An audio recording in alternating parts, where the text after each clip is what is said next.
자, 여러분들 편안한 하루 또다시 오늘도 시작하지 않을까라는 생각을 해봅니다.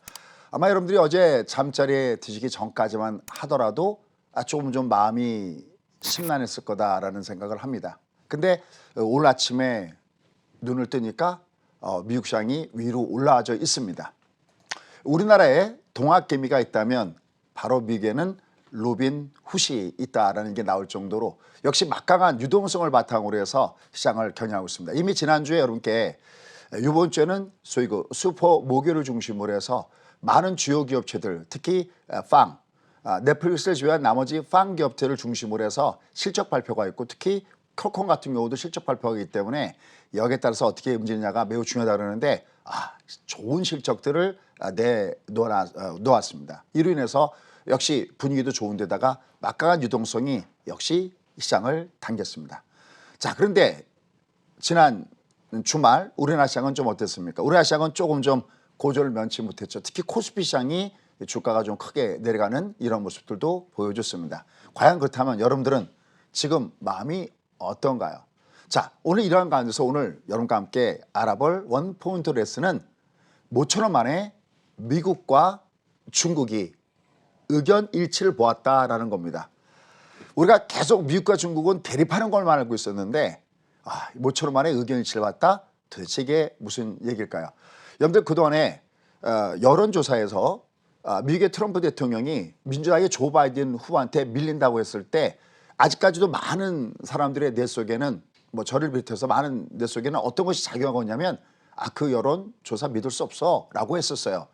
왜 그러냐면 이미 그 앞에 하나의 학습 효과가 있었죠. 바로 트럼프 대통령과 힐러리가 대선 전에 맞붙었을 때 압도적으로 힐러리가 우세한 것으로 나타났었습니다. 근데 막상 뚜껑을 열어보니까 트럼프가 이겼죠. 소위 트럼프의 지지층, 우리가 숨어있는 지지층이다 그러는데 이 트럼프의 숨어있는 지지층이 여전히 많기 때문에 이건 여론조사 믿을 수 없어. 또 각종 너튜브나 이런 데를 보시더라도 국제정치를 담당하시는 분들이 많이 계십니다. 아주 저명하신 분들 많이 계시죠. 역시 거기서도 일부에서는 그럼에도 불구하고 트럼프가 여전히 우세라고 하는 것도 아마 여러분 간혹 들으셨을 겁니다. 자, 그런데 여기 하나 보도록 하겠습니다. 우리가 실제 여론조사랑 상관없이 얼마나 지지율이 높은가를 갖다가 알아보는 가장 중요한 것이 있습니다. 그게 뭐냐면 바로 돈의 힘입니다. 여러분, 돈은 눈이 달려있다고 그러죠. 수익이 낮은 곳에서 수익률이 높은 곳으로 흘러갑니다. 무슨 말씀 드리고 싶으냐면은 사실은 저는 지지율보다도요 돈이 어느 쪽으로 몰리느냐, 그러니까 조 바이든 후보 쪽에다가 돈이 많이 몰리느냐 아니면 트럼프 대통령의 돈이 많이 몰리느냐. 일전에 이렇게 그런 말씀 드렸어요. 조 바이든 후보 쪽으로 돈이 상당히 많이 몰린다는 것은 제가 장중 방송에서 몇 번을 말씀을 드렸었는데, 하지만 그럴 때마다 역시 트럼프 대통령은 다 페이크 뉴스야. 역시 나는 지금 코로나19에서 대처를 잘하고 있고 역시 나의 지지율은 역시 확고해, 이런 것을 많이 보셨을 겁니다.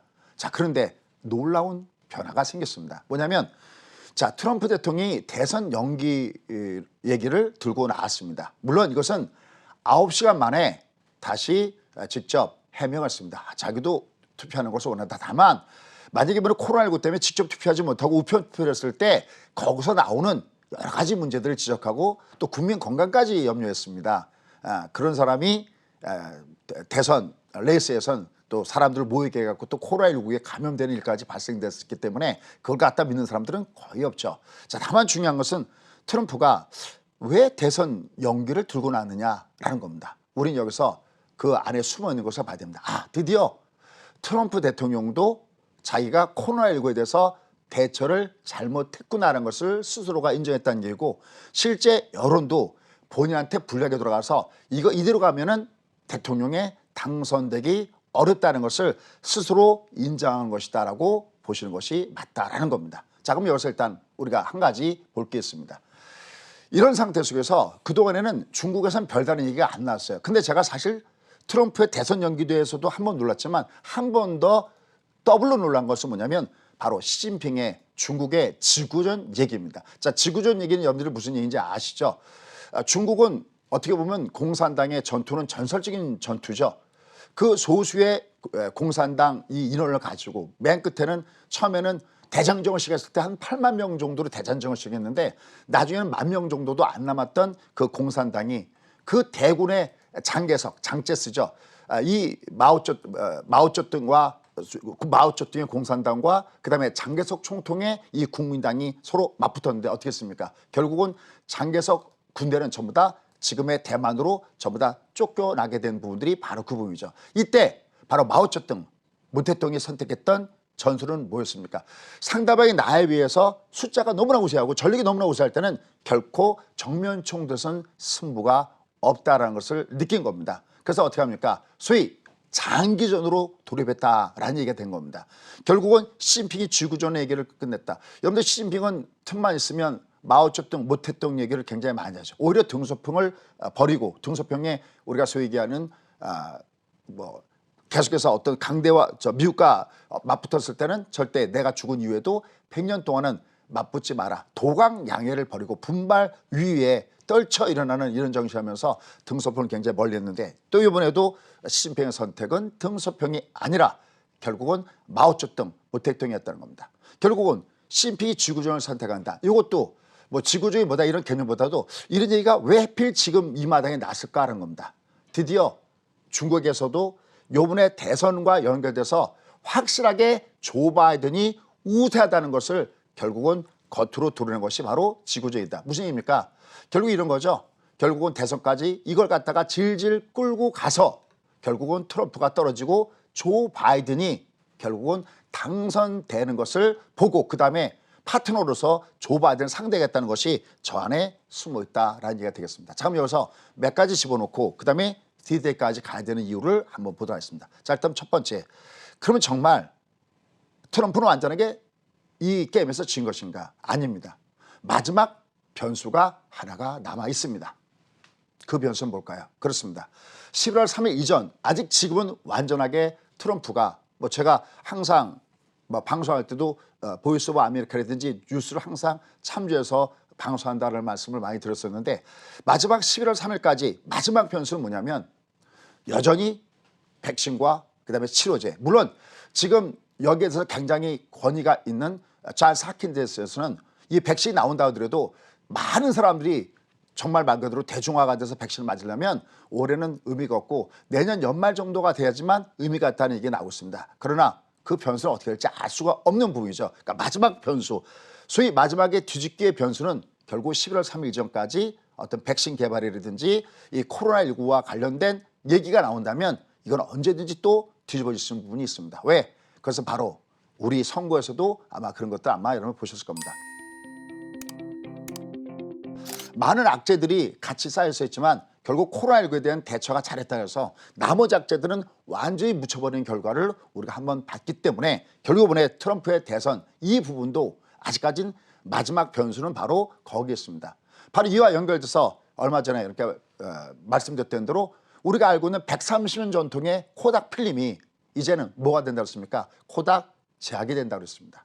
이게 사실은 6.25 때 나온 법인데 어떤 위급 시에는 대통령의 권한으로서 저런 걸 갖다가 그래서 얼마 전에도 보면은 일부 미국의 회사들에 대해서 마스크를 만들게 한다든지 아니면 호흡기를 만들게 한다든지 대통령의 권한으로 강제 명령을 내리듯이 결국은 코닥도 요번에 코닥 필름에서 코닥 제약이 될 정도의 많은 자금들을 협조받아 갖고 제약회사로 변신할 수 있는 이 부분이다는 겁니다. 사실 이거를 본다는 얘기는 많은 원료의약품이 중국과 바로 인도에서 오는데 이젠 미국에서도 자체 생산하겠다는 거기 때문에 길게 가겠다.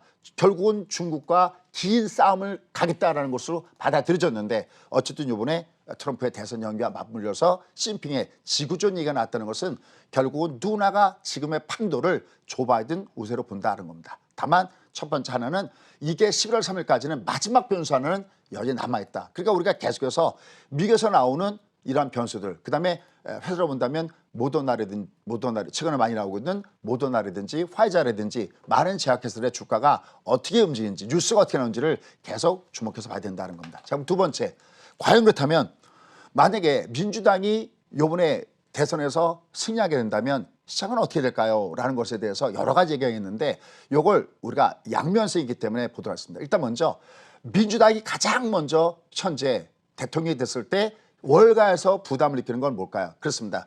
트럼프는 누가 보더라도 친기업 정책을 쓰고 있는 것이 바로 트럼프입니다. 그런데 민주당 같은 경우는 첫 번째 가장 우려되는 게 뭡니까? 지금 법인세가 미국은 35%였고 우리는 21%였었습니다. 근데 미국이 법인세를 35%에서 21%로 떨어뜨렸죠. 근데 우리 같은 경우는 22%에서 25% 올라가서 오히려 법인세가 역전이 됐습니다. 근데 이번에 민주당 공교하게 어떤 얘기합니까? 다시 법인세를 인상한다는 얘기를 하고 있고요. 또 그다음에 부유세를 갖다가 도입한다는 얘기를 하고 있고요. 그다음에 지난번에 한번 말씀드렸죠. 폴 벌커. 결국은 지난번에 리먼 사태가 터지면서 이거는 금융기관에 어떻게 보면은 나태해진 헤게모니 이런 부분과 관련돼서 폴 벌커법이 진행되고 있는데 이번에 금융 규제를 완화할 가능성이 없다는 얘기가 계속해서 나오고 있는데 지금 민주당은 적극 반대죠. 왜? 그 법을 도입했던 것이 바로 민주당의 오바마 대통령 때 도입된 거기 때문에 금융 규제를 여전히 하고 반독점 규제를 강한다. 만약에 반독점 규제를 강한다 그러면 이번에 하원 청문회가 있었죠. 지금 오늘 기술주가 굉장히 강했다 그러는데 이 종목군들도 어쩌면 타격을 받을 수 있다는 것이 바로 월가의 분석이기 때문에 이런 부분들은 악재로 작용하고 있다라는 쪽입니다. 자, 그런데 반면에 뒤집어서 호재 쪽을 볼 때는 어떤 분일까요? 아까 시진핑의 지구전 얘기가 나왔지만 그래도 중국에서 상대할 때 트럼프 쪽을 상대하는 것보다는 조 바이든 쪽 상대하는 게 유리할 것이다라고 보는 가장 큰 첫 번째 하나는 무엇이냐 하는 겁니다. 그것은 바로 공화당은 현재 보호력을 굉장히 강화하는 정책을 쓰고 있는데 그도 민주당 쪽에서는 역시 뭐 중도 성향의 이런 민주당의 의원들을 중심으로 해서는 자유무역을 선호하는 이런 상황도 있기 때문에 그래도 중국과의 관계가 또 중국이 상대적으로 상대하기가 낫지 않느냐는 것이 바로 첫 번째 그와 연결된 부분이다라는 겁니다. 자, 그러면 또 하나 우리가 볼 게 있습니다. 그럼 과거 역대 민주당과 공화당 대통령이었을 때의 주가 흐름을 보면 어떻게 될까요? 아시다시피 지금은 트럼프는 공화당이죠. 바로 그 앞에 오바마 대통령은 민주당이죠. 그 다음에 아들 부시 대통령 공화당, 그 앞에 또 클린턴 대통령 공화당이죠. 그럼 여러분들 한번 생각해 보십시오. 지금 트럼프 대통령이 된 다음에 주가가 굉장히 가격이 올라갔다라고 얘기를 많이 하잖아요. 물론 이번에 코로나19 때문에 내려갔어도요. 그러면 과거에 오바마 대통령 때 어땠을까요? 클린턴 대통령 때 어땠을까요? 결코 민주당 후보가 대통령이 됐을 때 결코 주가도 약하지 않았다는 겁니다. 그런데 딱 하나 여기도 아킬레스건이 있습니다. 10월 3일 날 대선만 볼 것이 아니라 또 하나 봐야 될 것이 있죠. 뭐죠?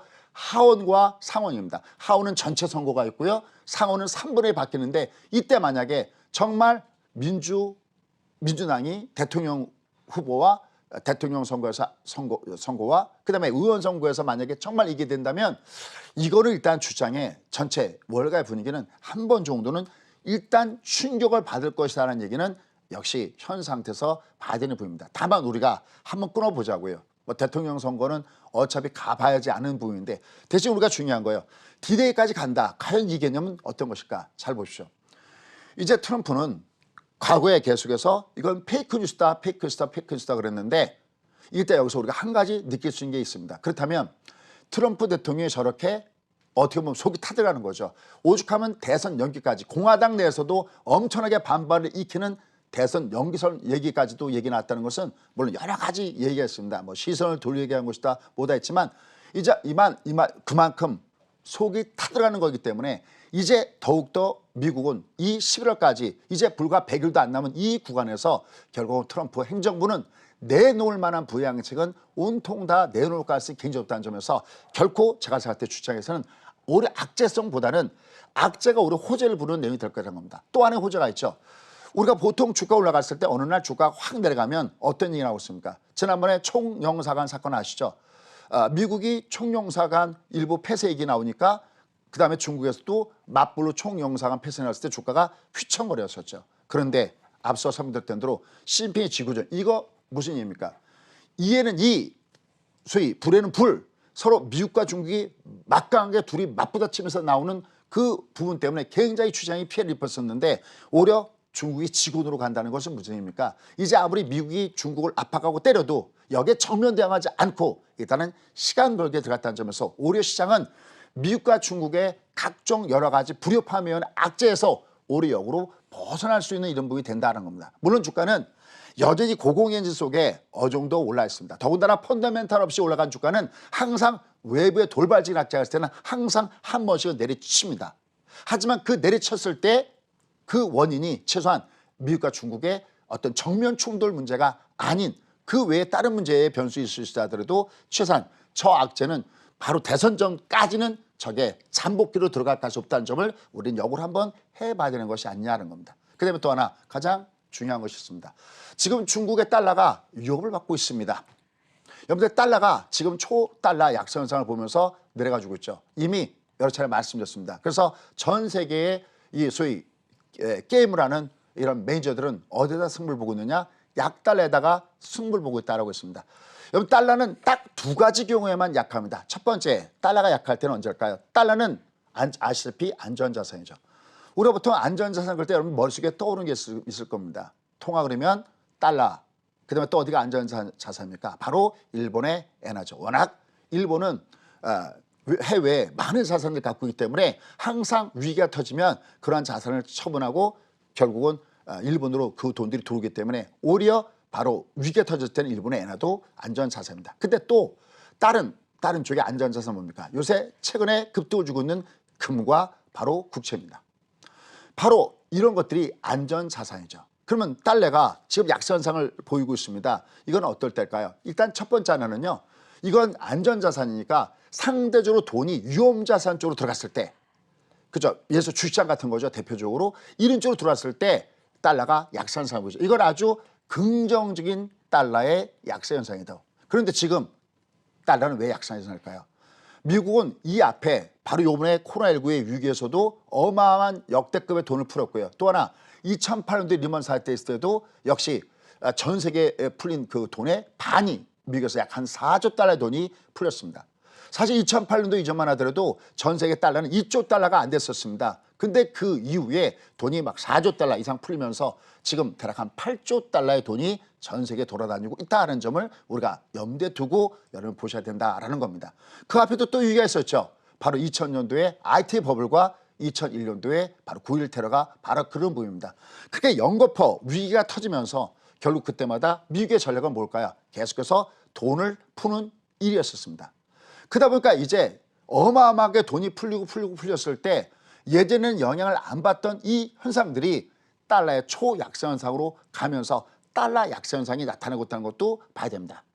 제가 이런 얘기합니다. 캐시 is trash. 현금 자산은 이제는 쓰레기화되고 있다는 말씀을 자주 드립니다. 최근에 부동산가 왜 이렇게 많이 올라갑니까? 물론 정책적으로 뭐 잘했다 못했다는 얘기도 있지만 제가 주식시장의 관점에서 경제적인 관점에서 볼 때는 결국은 수요와 공급의 곡선인 겁니다. 돈이 그렇게 많이 풀리고 돈이 흔하니까 우리 같은 경우도 보면은 어마어마하게 돈이 풀리죠. 적자재정과 그다음에 토지보상금과 그다음 미국의 금리 내리면서 우리도 돈을 풀어야 되는 그런 입장에서 계속해서 돈이 풀리는데 누가 점점 돈의 가치가 떨어지는 현금을 갖고 있겠습니까? 이런 상태 속에서 계속해서 거론되던 미국과 중국의 약세가 오히려 저분을 봤을 때는 이거는 오히려 정말 최소한 11월 3일까지는 주가는 밑으로 내려갈 때마다 찬스가 될 가능성도 있겠구나. 제가 항상 그런 얘기합니다. 어디까지 가냐고 할 때 저는 어디까지 갈지는 모르겠다고 얘기합니다. 다만 어떻게 가는지는 압니다. 어떻게요? 내려가면 뜨고 내려가면 뜨고 내려가면 뜨고 언제까지요? 얼마까지는 모르지만 저는 항상 그런 얘기하죠. 주가 올라갈 때 하수는 어디까지 가느냐를 계산하는데 상수는 어디까지 가느냐가 아니라 얘가 내려가다가 조심할 때 어디를 안 깨면 되는 겁니다. 올라가다가 조심할 때 어디를 안 깨면 되는 겁니다. 우리가 그것을 마지노선, 하나의 취수선, 맥점 포인트가 되는 거죠. 그럼 이 장은 어디까지 갈까요? 말씀드렸던 대로 항상 이렇게 위기가 터지면 2 years, 여러 차례 말씀만 2 years, 아직도 여러분들 이게 정말 그렇게 될까라고 생각하지만 이 장은 올라가면 언제든지 조정을 받지만 내려가면 역으로 계속해서 반등을 시도할 겁니다. 어떤 현상이 나타날까지 이 장세가 어디까지 가야 되냐면 지금은 누가 하는 유동성 장세죠. 이 장세가 결국 금융 장세에서 실적 장세까지 넘어가줘야 됩니다. 왜냐하면 그렇게 경기가 살기 전까지는 결국 이번에 연준 의장이 얘기했지만 현재 워낙 경기가 불안정하기 때문에 현재의 금융 정책을 그대로 유지한다는 것은 바로 그겁니다. 다시 말씀드리면 경기가 회복될 때까지 시중의 돈은 넘쳐 흐르게 될 거다라는 겁니다. 그것은 언제든지 안정구를 해서 주가 내려갈 때마다 받쳐주는 그런 역할을 할 가능성이 굉장히 높다는 점을 여러분 염두에 두시고 지금의 이 시장을 바라봐야 된다. 그래서 지금 초저금리 상태에 와 있는 이 장세가 결국은 인플레이션이 나타나서 연준이 결국 금리를 인상하지 않을 수 없는 정도가 돼서 그때가 됐을 때 정말 그때야말로 주가가 한 번은 유동치게 될 겁니다. 그런데 말입니다. 그게 끝이 아니라는 겁니다. 그러면서 실적 상승이 나타난 다음에 정말 위기다운 위기는 역으로 금리 올린 다음에 금리를 내릴 때 이때가 진정한 의미의 꽃이가 된다. 항상 지금 이 장은 버블로 가고 있는데 버블이 털 때는 어디서 버블이 터지냐는 겁니다. 그것은 바로 고금리였을 때 버블이 터진다는 것을 염두에 두시고요. 오히려 이런 악재가 나타나서 주가가 빠진다면 여러분들은 매수입니다. 오늘도 미국시장에서 주가가 그렇게 내려가다가 다시 뒤로 돌아선 것도 물론 실적에 대한 부분도 있지만 역시 가장 큰 밑바탕은 막강한 유동성이 있다는 점을 염두에 두시고 여러분들은 매매에 임하시면 될 것 같고요. 특히 다음 주에 굉장히 중요합니다. 지난주엔 제가 이번 주에는 많은 기업들이 실적을 발표한다고 하는데요.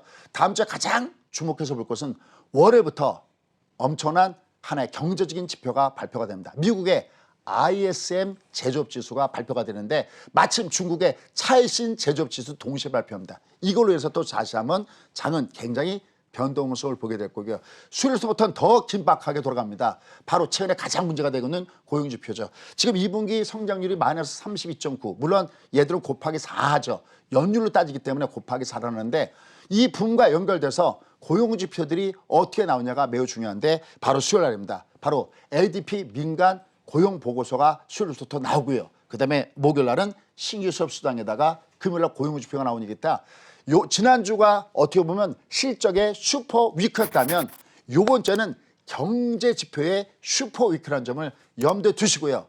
여러분들 매매하시면 좋을 것 같습니다. 그러나 역시 조정은 배팅에 찬스이지 않을까라는 생각을 해봅니다.